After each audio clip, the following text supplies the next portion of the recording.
You've got a friend in me. You've got a friend in me. When the road looks rough ahead and you're miles and miles from your nice warm bed. 네, 대한민국 제1호 반려견 심리 전문가 이웅종 교수님 모셨어요. 아, 반갑습니다. 안녕하세요. 아니, 제가 한창 동물농장 정말 꼬박꼬박 볼 때 네. 많이 나오셨거든요. 네. 맞아요. 진짜 저도 TV에서 본 반가워요. 기억이 나요. 네. 보통 훈련사라고 하시잖아요. 네네. 훈련사하고 심리 상담가는 어떻게 다른 거예요? 보통 이제 훈련사라는 것은 개들이 지니고 있는 고유 습성 특징들을 살려서 이제 네. 다양한 동작을 가르치는 것이 이제 전문 훈련사들이 담당한다고 보시게 되면 행동 교정사의 핵심 포인트는 개들이 행동하는 것에서 잘하고 잘못한 것에 대한 칭찬과 야단에 대한 것을 정확한 구분을 시켜주는 역할을 해주는 거거든요. 네. 그래서 보통 행동 교정을 할 때 개들도 잘못이 있겠지만 주인도. 보호자. 보통 일반적으로 보호자분들이 잘못하는 행동들이 굉장히 많습니다. 대표적으로 뭐가 있는지 한번 보실까요? 밖에 외출만 하면 굉장히 짖는단 말이죠. 그러다 보니까 나갈 때 간식 하나를 던져줘. 육포 먹는 동안에 짖어요, 안 짖어요? 안 짖어요. 우리 아이는 육포만 주면 안 짖네. 근데 배는 짖으면 뭐가 나와요? 육포. 육포가 나오죠. 그래서 그런 잘못된 행동에 개들이 반응을 하기 시작하고 그게 나중에 습관화가 되면 버릇처럼 행동을 하는 네, 거예요. 육포 먹고 싶으면 막 짖을 수도 있겠네요. 네, 그렇죠. 교수님 말씀을 듣다 보니까 네. 정말 뭐 개들만 훈련을 받을 게 아니라 우리 뭐 보호자들, 반려견 보호자들도 좀 교육을 받아야 될 것 같아요. 제가 지금 교육한 지가 지금 30년 차거든요. 예, 근데 제가 가장 크게 느꼈던 부분이 교육의 핵심은 내가 아니다.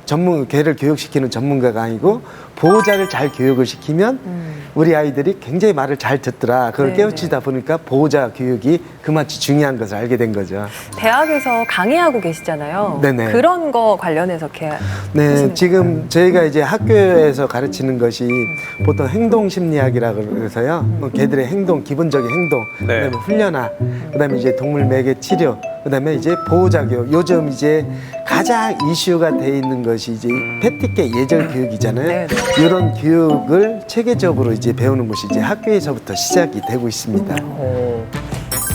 버들아, 일어나. 와, 옆에 앉아, 엎드려. 옳지, 잘했어. 버들아, 앞에, 옆에. 앉아, 차렷. 앞에, 앉아. 발, 발. 옳지, 발. 옳지, 앞에, 가자. 가자. 옳지. 네, 옆에. 옳지, 옆에. 기다려. 엎드려. 기다려. 와, 자, 엎드려. 예. 기다려. 네, 이거 보더콜리 버들이에요. 네, 우리 버드리의 신기한 개인기도 봤고요. 또 뭐 훈련법도 직접 이제 안내를 해주셨는데, 그러면 지금 소장님 같은 경우는 반려견 몇 마리와 함께 생활하고 계신 거예요? 저희는 교육센터를 운영을 하거든요. 네. 훈련 교육 받는 것이 한 100여 마리 정도 돼요. 어우, 많이도 생활하시네. 제가 직접 기르는 반려견 한 10마리 정도 있습니다. 가정에서 10마리를 키우세요? 이제 훈련센터에서 기르고 집에서 이제 치아와 제 방에서 말티스. 와. 그다음에 이제 대형견은 견사에서. 애들이 막 또 흥분해서 아빠 오면 뛰어나올 때 그때도 집 앞에서 기다려. 좀 기다리시나요? 애들 흥분 아니죠. 참 희한한 게요. 네. 저도 다른 사람들 만나면 교육을 철저하게 시키세요 하는데 저도 막상 집에 가면 교육 잘 안 시키고 가서 정말요? 남들 다 하고 막. 안아주고. 네네. 내 아이는 쉽지가 않아요. 사실. 그렇죠. 남의 얘기는 항상 쉬워요. 남의 얘기는 쉬운데 내 아이는 쉽지 않아요. 어릴 때부터 강아지, 개를 굉장히 좋아하셨나 봐요? 예, 어렸을 때 기억이 가장 많이 남는 것이지 강아지하고 생활하는 것이 가장 많이 기억이 남고요. 저는 어렸을 때 제가 안 보이면 네. 꼭 개집 안에서 자고 있다고 하더라고요. 부모님이 걱정하셨을 것 같은데요? 그 나중에는 군대 가게 되면 송별회 같은 거 하잖아요. 네. 술 많이 먹었거든요. 네. 그때도 들어간 것이 이제 개집에서. 아니, 술 군대 먹으면- 갈 때면 술 나이가 먹으면 개 된다는 표현을 우리가 속히 하는데 정말 강아지 집으로 들어가셨군요. 아니 그럼 그렇게 추억이 많은데 가장 기억에 남는 우리 멍멍이는 어떤 멍멍이에요? 수미라는 개가 있습니다. 아기가 수미라는 개. 수미는 왜? 사연이 또 있거든요. 네. 제가 중학교 2학년 때부터 철 들어가지고 일명 요즘 얘기하는 노가다죠. 네. 그런 막노동. 거를 여름방학, 겨울방학 학교 다니면서 그걸 해가지고 전 돈을 좀 많이 모았어요 학교 때. 오늘 왜 그렇게 모으셨어요? 뭐 돈이 하시려고? 없으니까. 아, 반려견을 키우려고요? 그거보다도 이제 학교 다니면서 이제 등록금을 못 됐을 당시가 그 당시였었거든요. 그래서 이제 일찍 산업전선에 뛰어들었죠. 그 당시가 87년도일 거예요. 고등학교 1학년 때 서울에 고모부님 댁에 놀러 갔거든요. 근데 제가 저 개를 굉장히 좋아하는 거를 알아가지고 너 개 구경 갈래 그러더라고요. 개구경? 네. 어디로요? 친구분이 뭐 강아지 저 번식장을 한다는데 네. 거기 한번 구경 가자 그 얘기를 하더라고요. 딱 갔는데 걔가 엄청나게 멋있더라고요. 사이즈 크고 네. 아끼다라는 순종견이었어요. 그 당시 일본 개였었거든요. 굉장히 비싸더라고요. 그 당시 그 강아지 하나가 50만 원 정도 했어요. 50만 원 정도 했어요. 80년도에요? 87년도, 88년도 그때 50만 원 정도 했었는데 그 당시 시골에서 강아지 값이 얼마였냐면 시골 가면 일명 똥개라는 거에 3,000원에서 5,000원 했어요. 네. 지금으로 따지면 한 500만 원 이상이겠죠? 이상 한. 네. 그 개를 한번 보고 나니까 그 개가 눈에서 떠나질 않는 거예요. 잊혀지지 않는. 예. 오주머니와 통장 뒤져보니까 강아지 하나 살 돈이 되더라고요. 어머.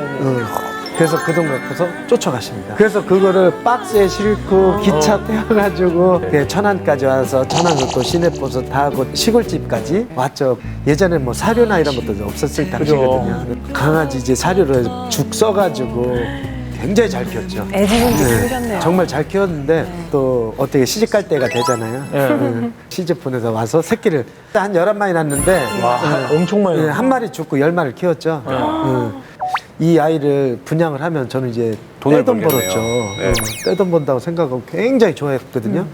그 사원집에다 의뢰를 했죠. 5마리 가져갈 테니까 나한테 팔래 그러더라고요. 기분 좋잖아요. 네.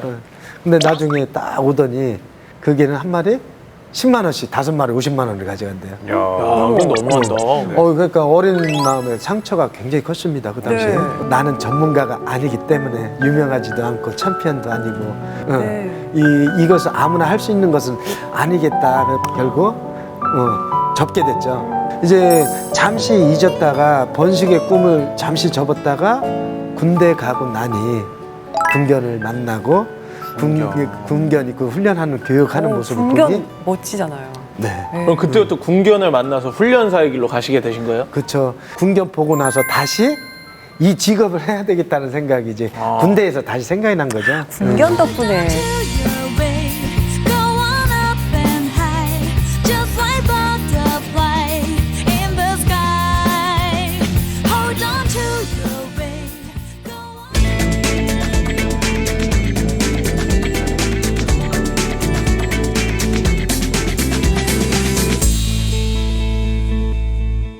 초창기 때만 해도 지금은 저희가 뭐 다 반려견 이렇게 부르지만 그때는 그런 개념이 별로 잡혀 있지도 않았었고 뭐 어떻게 하셨어요? 처음에 시작을? 그 당시 처음 시작할 때만 하더라도 밖에 나와가지고 강아지 훈련?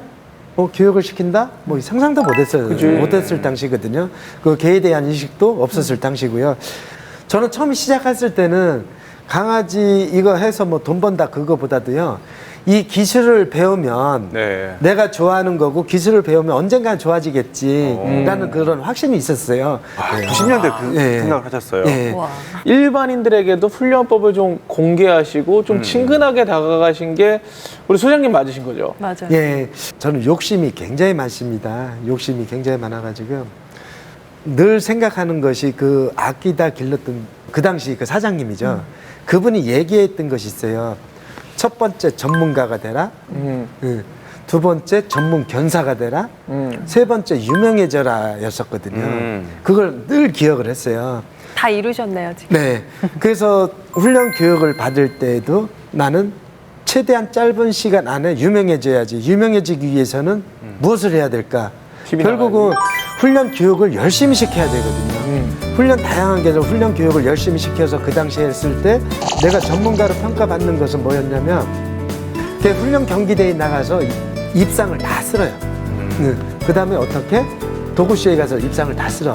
이렇다 보니까 굉장히 자만심이 컸었거든요. 대한민국 최고다라고 자만심이 있었는데 결국은 어떻게 됐냐.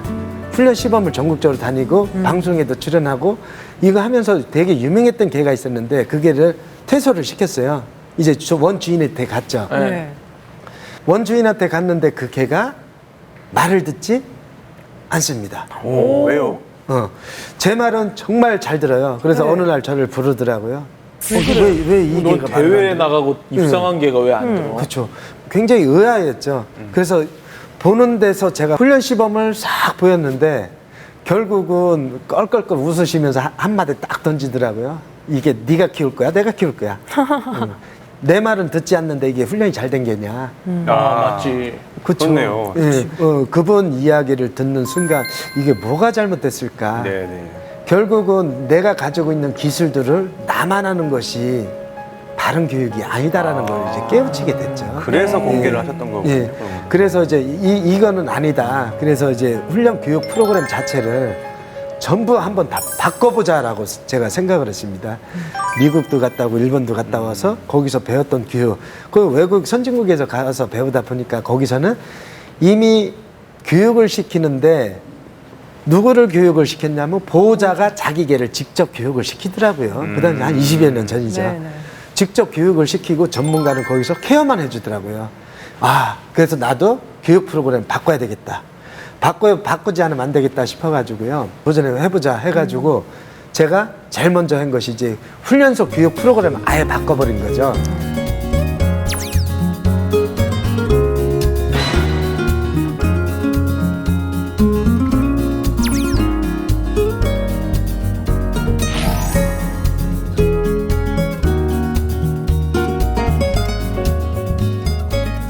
그럼 교수님께서 어떻게 보면 그 업계의 비밀을 다 공개하신 건데 그러면은 선배들이라든지 주변 동료들이 반발을 많이 했을 것 같거든요. 그 잘난 척 한다고 네. 그런 소리 많이 들었습니다. 이 훈련 기술이라는 것은 견습생들이 들어오면 많은 시간을 투자를 해서 배우는 거죠. 배우는 건데 그거를 이제 방송이나 뭐 어디 가서 그런 걸 다 공개를 해버리면 우리는 어떻게 하느냐 뭐 그런 반발들이 굉장히 많았던 좀 시절이 순화시켜서 있었죠. 지금 말씀하신 것 같은데 네.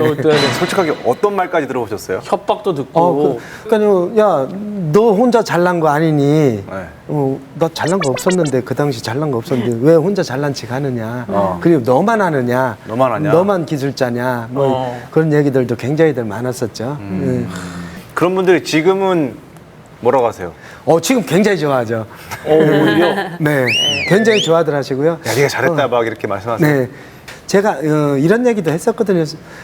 아무리 내가 유명하다 하더라도 내가 맡아서 교육할 수 있는 것은 한정되어 있고요. 그죠. 그다음에 또 전 지역에 나한테 다 오는 거 아니거든요. 네. 그럼 이 훈련소가 있고 이런 교육 프로그램이 있다고 하면 주변에 이런 직업을 둔 사람들에게 정말 좋은 혜택을 볼 수 있을 것이다 했더니 또 어떤 분은 또 찾아오셔서 뭐 어떻게 교육을 시켜야 되는지 저보다 선배님 되시는 분도 오셔가지고 물어보기도 하더라고요. 그랬을 때 또 뿌듯하기도 했고 처음에는 요거도 먹다가 왜 내가 요거도 먹어야지 뭐 그 생각도 많이 했었거든요. 근데 나중에는 이해를 해주면서 굉장히 또 좋아진 케이스가 됐던 거죠. 소장님께서 반려견 훈련사 1.5세대라고 하셨잖아요. 네네. 뒤를 이어서 이제 후배들이 많이 양성이 되고 있잖아요. 네네. 훈련사가 갖춰야 될 덕목 뭐 이런 게 있을까요? 밖에서 볼 때는 저희가 훈련을 하고 이벤트를 하고 시범을 딱 보여주면 굉장히 멋있고 화려해 보이잖아요. 네. 근데 이게 굉장히 힘들어요. 그렇게 그래서, 되기까지가. 예, 자기가 이걸 끝까지 이걸 중간에 포기하지 않고 할 수 있는지 이게 자신과의 싸움에서 첫 번째 이겨야 되고요. 이거는 또 24시간 붙어 있어야 돼요. 이 동물은 살아있기 때문에 내가 돌봐줘야 되기 때문에 자기 시간을 활용을 못 하다 보니까 또 포기하는 경우가 또 굉장히 많습니다. 근데 전문 기술자가 되기 위해서는 내가 목표를 정확하게 설정을 해 주셔야 돼요. 저희가 전문 훈련사가 되려면 최소 5년에서 10년을 잡으라고 이야기를 하거든요. 특히 요즘 같은 경우는 또 훈련 교육 배우시는 분들이 전문 학교들이 굉장히 더 많잖아요. 네. 이런 데 나와서 자기 수양들을 잘 쌓고 목표를 또렷하게 정해주고 하게 되면 좋은 훈련사가 되지 않을까. 이렇게 열심히 활동하신 덕분에 2015년에 반려동물 교육 부문에서 대한민국 명인으로 야, 선정이 되셨어요. 명인. 이게 대한민국 최초라면서요, 이 네. 분야에서. 누가 선정을 한 건가요? 이건 강아지들이 선정을 해줬나요?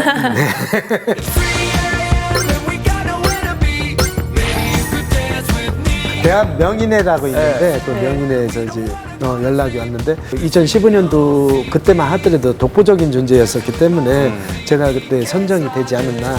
그렇다 보니까 가문의 영광으로 또 받아들이고 생각하고 있습니다. 네. 그럼 명인의 입장에서 보셨을 때 지금 우리나라 좀 반려견 문화 중에 아쉬운 점은 없으세요? 아쉬운 점들도 굉장히들 많죠.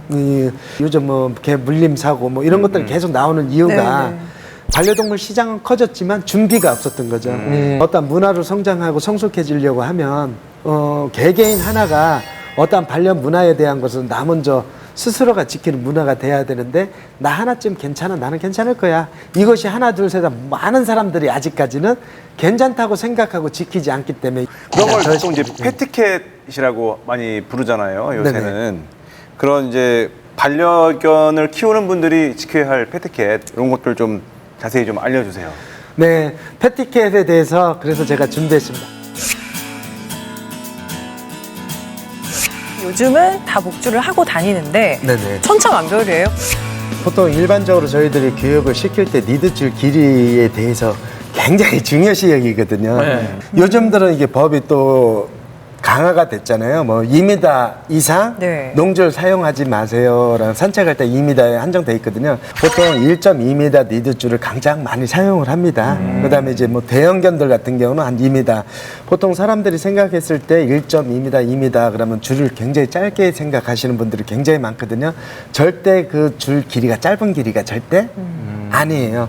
여러분들 산책할 때는 반드시 짧은 니드줄 그래야지만 바로바로 개를 컨트롤하고 니드할 수 있다. 이해가셨죠? 네. 와. 입마개 같은 경우에는 어떤 개들한테 해줘야 되는 거예요? 입마개는 뭐 법적으로 정해진 것은 맹견 분류가 돼 있는 품종들 같은 경우는 반드시 의무적으로 입마개를 착용해야 되지만 네. 그 보호자가 사실 가장 잘 알아요. 보호자님들이 굉장히 잘 아는데 성향을, 그쵸. 네, 그렇죠. 우리 아이가 통제가 잘 안 된다. 그다음에 사람 보고 뭐 짖음이나 공격성이 있다. 사람 본 경험이 있다. 이런 경우에는 입마개 착용을 자율적으로 해주는 것을 기본 원칙으로 하고 있습니다. 네. 안녕하세요. 저 강아지 좀 만져도 됩니까? 보통 강아지를 앉아서 개에게 인사를 나누세요 하더라도 뭐 가자마자 뛰쳐가자마자 앉는 경우가 굉장히 많습니다. 지금까지 그랬어요. 네, 그렇게 하지 마시고요. 차분하게 먼저 기다립니다. 네. 약 3에서 5초 정도 기다리게 되면 개들은 흥분 정도가 가라앉게 돼 있거든요. 그때 이제 보호자하고 이제 간단한 인사를 나누는 거거든. 안녕하세요. 저 이응종인데요. 걔 참 이뻐요. 감사합니다. 한번 만져봐도 될까요? 만지셔도 예, 네.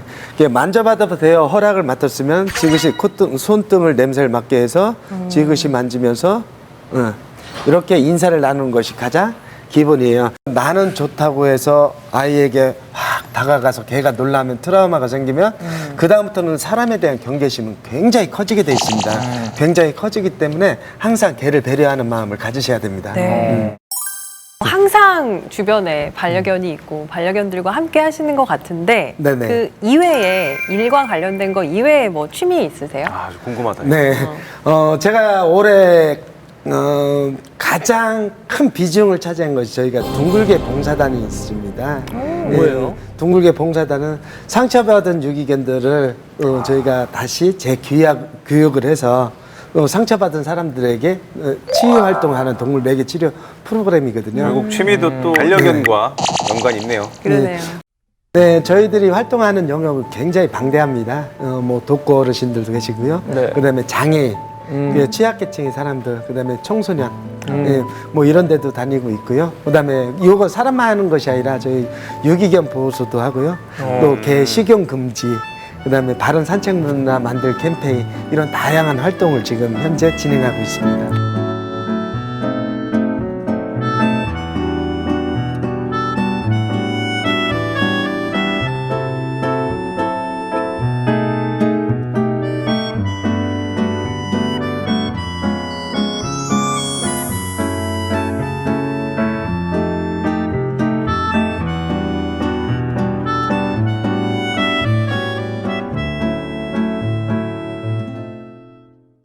좋은 일도 많이 하시고 정말 뭐 열심히 반려 문화 확산을 위해서 노력하고 계신 것 같아요. 앞으로 뭐 더 이루고 싶은 게 있으실까 싶긴 하지만 여쭤보겠습니다. 네, 아무래도 제가 이 반려동물 이쪽에서 많이 알려져 있잖아요. 네. 많이 알려졌다라는 것은 책임감이 그만치 크다라는 거거든요.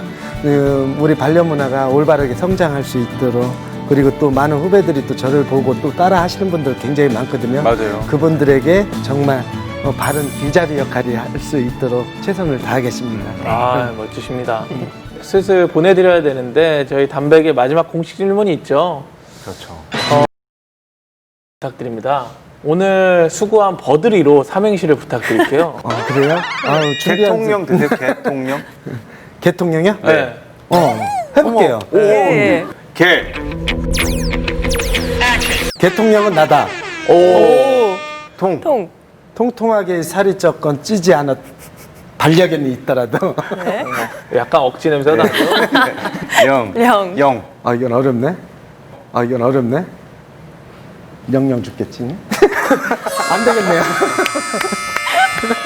저희와 함께 해주셔서 감사드리고 앞으로 반려동물 문화를 책임지는 지금도 책임지고 계시지만 앞으로 앞으로 더욱 책임지겠습니다.